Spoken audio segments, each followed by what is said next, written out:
Oh, is he running out of steam? Yep. I played the demo for Blacktail, a first-person action-adventure game from The Parasite, a new studio made up of former staff from Polish studio Bloober Team, which I'm not entirely surprised by it, because after playing dozens of these demos, this was the first one I played that felt like it had a substantial, near AAA budget. I noticed they also uploaded a video of Nurgle from the band Behemoth, displaying telekinesis and talking about the game. I don't know if he's involved in any capacity. He's voiced for games before, like the point-and-click adventure game Apocalypsis, but I guess it's neat that he just endorses gaming in a general sense also. Blacktail is a surreal fairy tale action game where you live out the psychedelic origin of Baba Yaga, the Slavic cryptid. I don't know what she is.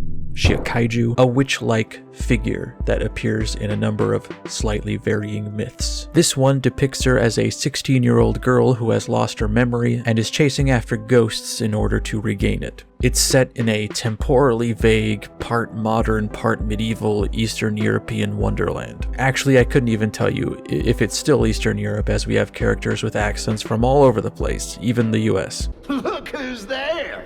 It's the little kitty goat sent by the stiff-necked knight to rob me of the explosives! Some characters speak in the expected fantasy, pseudo-Shakespearean jargon, and some don't, and they seem to be doing that on purpose. There's even a part where Yaga feigns this type of dialogue to appease another character. I think I'm good to go. I shall not wait any longer to obtain the most wondrous artifact from the Defiler's domain.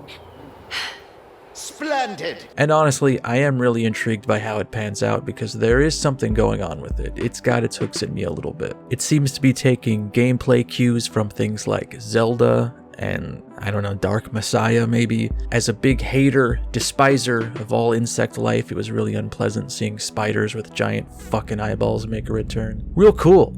Love it.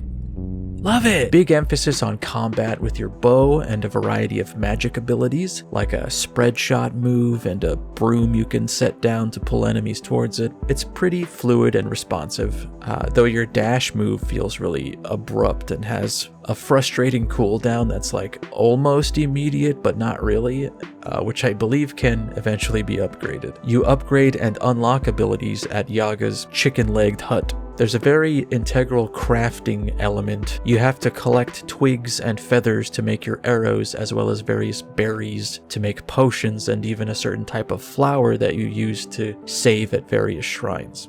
If you want to heal yourself, you have to hunt deer for meat that you need to cook at a campfire, which is in itself a little mini-game. This was an amusing addition, and my only gripe with it was I only saw a deer like twice in my whole playthrough, so there wasn't much of an incentive to go after that, and it wound up just being easier to let yourself die, but I feel like I should stop seeing that as my go-to alternative. It's like when I remember I made a dentist appointment or an ex texts me, and I think, well, I could just die. I feel like you should be able to eat birds as well, but when you shoot them, they're reduced to a pile of feathers in some act of dark magic, I assume. You can also use these cosmic black cats as fast travel points back to the hut, which was a fun touch. There are a lot of little mechanics that aren't anything significant, but just considerate that they are there and show that they really wanted to do all they could with the concept and theme, down to the UI and map, which is all lovingly designed. It's got really good bones. I might just be impressed coming off of so many indie games, but this is clearly a well thought out project and it feels very professional in about every regard. This is also one of the more extensive demos, like they really give you a decent sized map to wander around in. I played it for almost 2 hours before meeting the cutoff point. Being a more complex game in comparison to some of these other demos, there is a lot you could poke and prod at with a game like this to get it balanced right as far as gameplay. The main thing I was impressed with though was how it managed to slowly and consistently introduce new elements while keeping me interested in it. It's not often I play a game where I'm several times over the course of a couple hours saying, ooh, what's this? What's this do? What's in there? What do you do? Oh, I've killed you.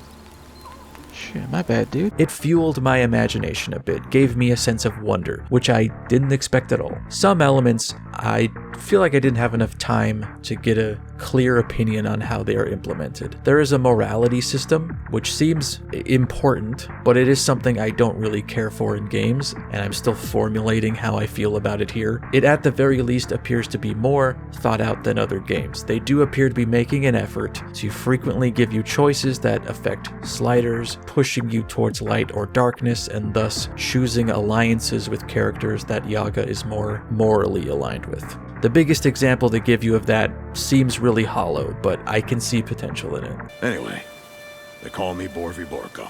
Slippery Jack at your service. How will I ever know which one of you is the bad one? You both seem so morally ambiguous. This can also be affected in small environmental interactions like helping a hedgehog get an apple from a tree or helping out a little talking larva guy. The inverse of that is that you could also kill birds that are trapped in little monsters, or you could, instead of the larva guy, help out an evil ant queen that aspires to overthrow humanity. These were really fun for a bit, but they also repeat with an identical prompt, and that sucks a little bit of the charm out of them. You also have a voice in your head that I'm assuming is like the other wolf inside you. It feels good to help. Are we done here?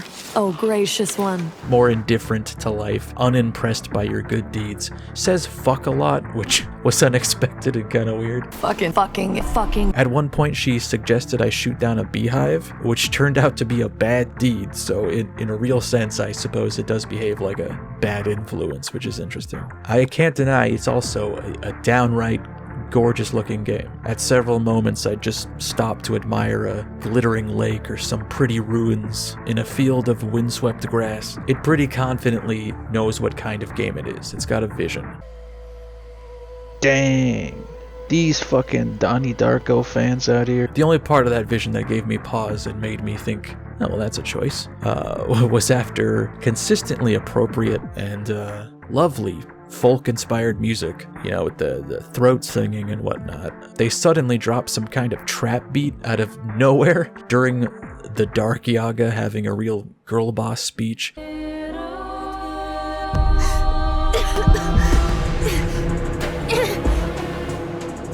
Finally, I can feel something. And I was just like, okay, game. Go off, I guess. I do kind of appreciate its unwillingness to stick to one kind of vibe. It's looking to be a very imaginative and competently made game, and I could see myself getting into the full version, even though I already feel like my compulsive need to pick up every crafting item is going to present an obstacle.